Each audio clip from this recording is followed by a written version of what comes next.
This is the Bottom Line Sports Show with Gerald Brown and Rick Mahorn.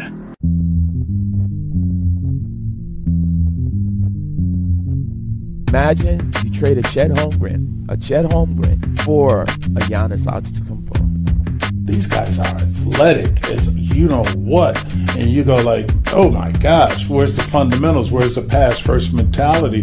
That's not in the league anymore. And now here's your host, Gerald Brown and Rick Mahorn. Okay, what's up, everybody? We back? Yes, we back. Rick, fix your face. Fix your face, Rick. Don't you start. Fix your face. Get your clean white shirt on. It's called cream. It's not a white shirt. It's cream. You know, it's pastel. I swear, I see you're underestimating a lot of stuff. This is how I roll. It's nice outside. You got to have on something crisp. Otherwise, you ain't working. Hey, man, we got a dynamic show as always. But before we get all the particulars, make sure you go out, subscribe to the YouTube channel, youtube.com/The B-Line Sports Show, as well as follow me, follow Rick on. Stop clapping your hands, man. I don't want to hear you clapping. You act like you play basketball or something. You was a ball boy. This what you was doing underneath the basket. Tell us the story about you being under the basket and me throwing something at you. That's a lie. That's a lie. Because you wouldn't have did that. You weren't raised like that. Oh, now I'm a liar, huh? You never threw anything at me. You never. Just get ready to start doing lawn work. Hey, look. Let's get into particulars. Listen. Playoffs start now. Season's over. Well, I don't want to hear your lifestyle. Your lifestyle sucks.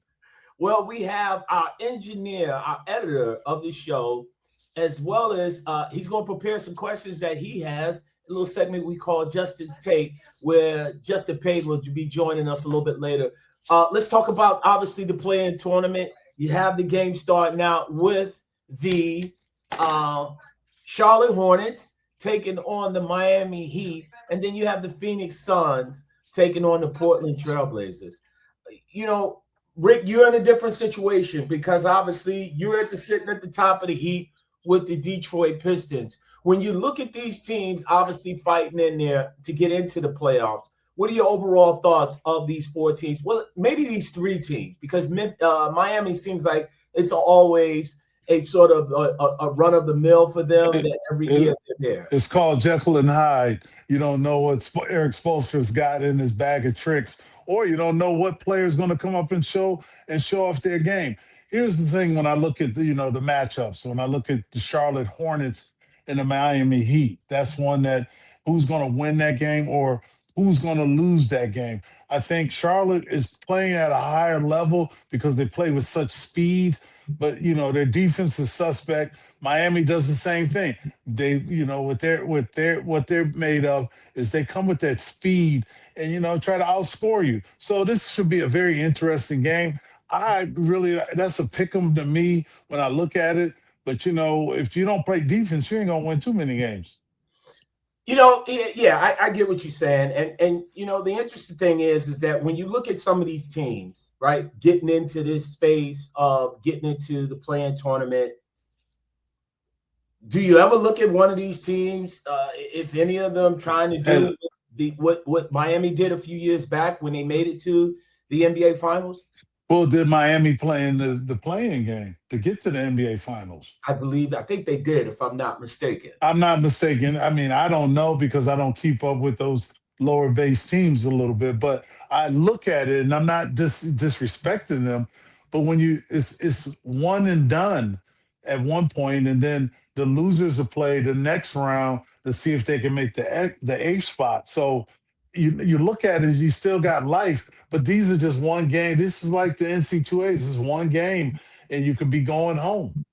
Yeah, going home. Now, obviously, as we always do when we get a chance, as we were off last week and the season culminated, you look at the Detroit Pistons. What is this time like? Obviously, go back from your experience being Get back. Get back. You don't listen. What is that experience like? Walk us through what it's like when you have this time off. Now, obviously, there was no play-in tournament that took place, but what do you Back in do? the day.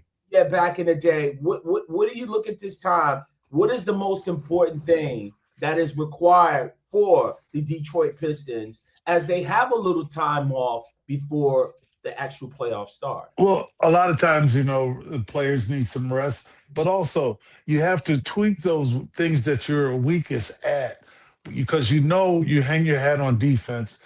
It's the fact that how can we get more shots, in an effective way? You try to go over your execution till it's perfect. Chuck Daly would always say, let's execute it until you know it by the back, like the back of your hand.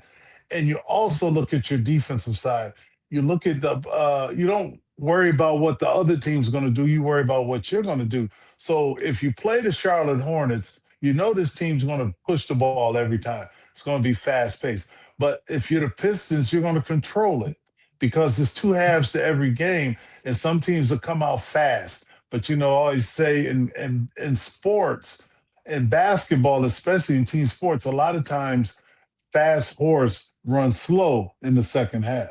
Mm, mm. So when the preparation that you do as a coach and as a player, being on both of those sides of the coin, you look at it and say, okay, what do I need to do more of for a team? You already played these 82 games, but now you're in a 7-game series. You achieve the goal of having the best record in the Eastern Conference, but how do you keep it? By protecting home. You can lose. You say, okay, I want to win all my home games, but just in case something happens, and it's always just in case. When you do get hit and say, "Oh man, we should have won that game, but we lost it." Now the advantage comes to the home court comes to the weaker seeded team.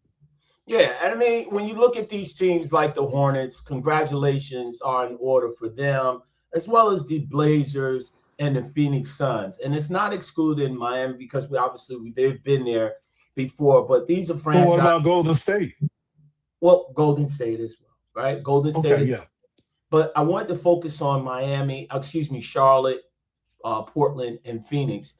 Because you look at these teams, Rick, in terms of trying to find an identity. Obviously, we had a lot of the stuff that transpired before the season started, if you will, for the Portland Trailblazers, but really trying to figure out who they are. They left, hmm traded away Damian Lillard, brought him back. He's not in it. Get back. He's not playing, but still they're trying to find their way. Same thing with Phoenix.